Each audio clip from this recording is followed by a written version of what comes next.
It's the return of Super Frank as Chelsea come up against 14th placed Wolverhampton Wanderers. As ever, please like, subscribe, hit the bell notification to be notified of any future content so that you don't miss a thing. And you know what time it is. It's time to reel it in. It's Frankie time, baby!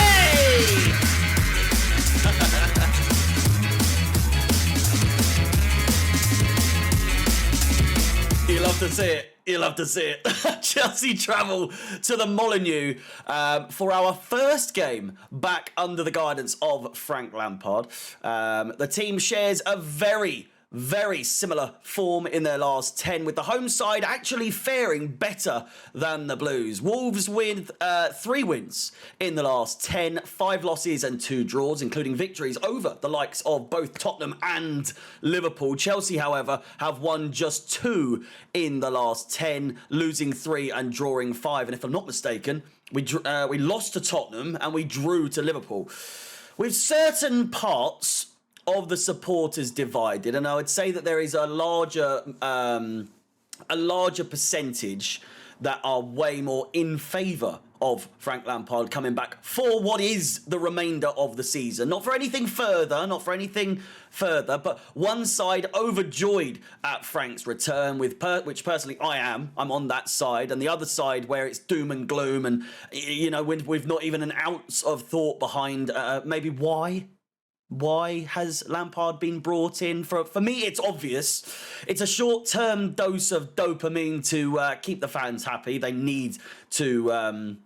the board need it, basically. They need to get the fans back on their side. We are absolutely, for the most part, not sure. We're not sold on the Bowley era at the moment. As I was saying, like 4 managers we've been through already.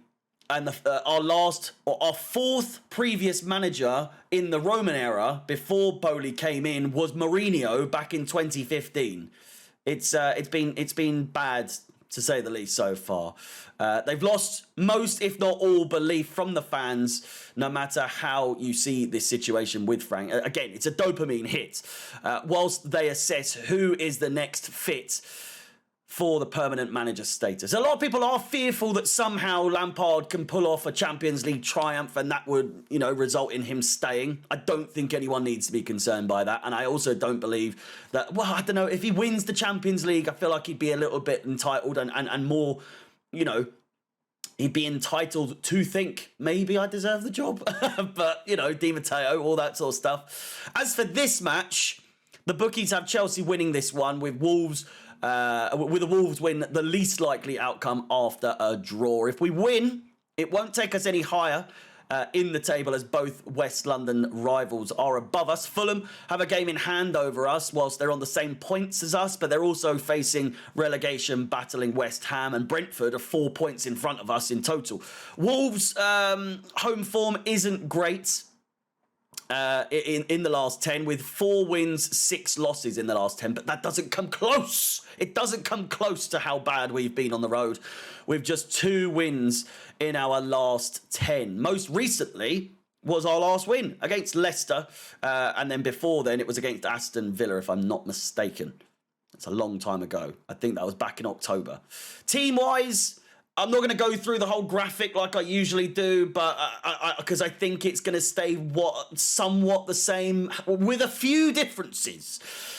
Whilst I would imagine everything will be kept as secret as possible, with obviously Frank's got his favourites, I'm going to take a guess that certain players, like I said, will be back in favour with Frank now back at the wheel. Mason Mount, of course, will, if not in this game, will definitely feature against Real Madrid, I would think. But you would think, again, building up some sort of confidence going into that game with only 1 game to prep. Mason Mount and Edouard Mendy are the 2 men that I believe will begin to feature heavily under the new management. I think Sterling will be implemented back into the starting 11. He was on the bench in the last game. Kante will definitely keep his place. And I would imagine the formation will stay somewhat the same as Potter's. Knowing Frank's love for young talent, we all know he likes the young talent. Knowing Frank Lampard's love for young talent, I would be surprised as well if we don't see Noni Madueke get some minutes if we have a lead. Predictions-wise, I think it would be silly not to predict either an impressive result or an absolute catastrophe once again. But I'm feeling good. I'm feeling good. I'm feeling the good vibes. And so for this, I am going for a 3-1 Chelsea victory. Nothing in the past would suggest that that would be a scoreline that we would be capable of pulling off. However, I think it's written in the stars. I think a 3-1 victory. Mason Mount and Kai Havertz both to get on the score sheet. It's going to feel like 2020 all over again. With that said, make sure you get your predictions for the game down below. Let me know as well how you think about... I've obviously put out the video about Lampard already, so you've let me know. But, you know, how are you feeling? How are you feeling? Are you any different than you were yesterday and the day before that? Let me know in the comments. Please like, subscribe, hit the bell notifications to be notified of any future content on the channel. And as ever, my name is Harry, up the Chelsea, and peace.